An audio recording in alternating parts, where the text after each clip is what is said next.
Assalamu alaikum. Walaikum assalam.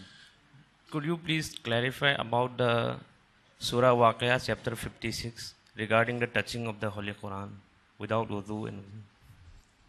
The brother has a question that he wants to know that can we touch the Quran without wudu, and there's a verse in the Quran, Surah Waqia chapter 56, referring to the verses number 77 to 80. Can you explain that? But many people are misunderstanding that you cannot touch the Quran without wudu.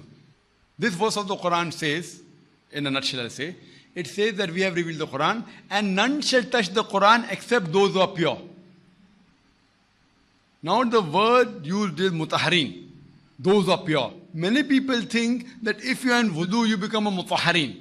Now this purity what the Quran refers, if you know the background and the nuzul Quran, when was this verse revealed, we come to know. If you read the tafsir, various tafasirs of Ibn Qasir and other tafasir, we come to know that there was an allegation that these verses which the Prophet was receiving, that were being revealed to him, Nauz Billah, it was a revelation from the devil.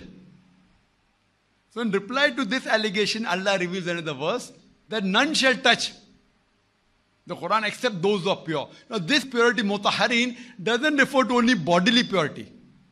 It refers to pure in mind, in body, in thinking, absolute 100% masum, which no human being can be.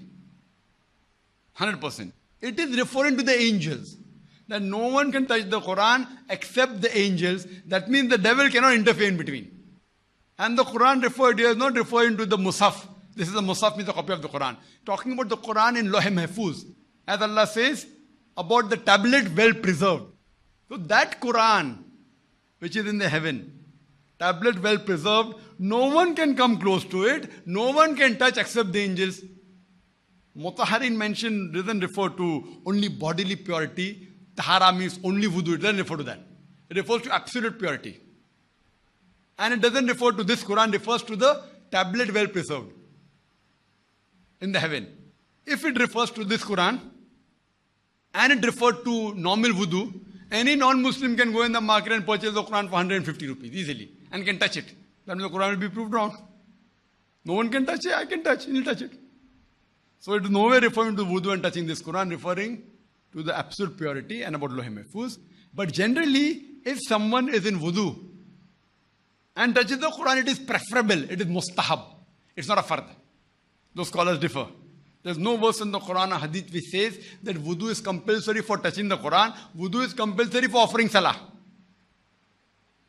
And it was the system of the Prophet, he preferred being in wudu always. So it's not a fard, it's not a requirement you should be in wudu, but it is preferable. There's no verse in the Quran or hadith which says it is fard. Hope that answers the question.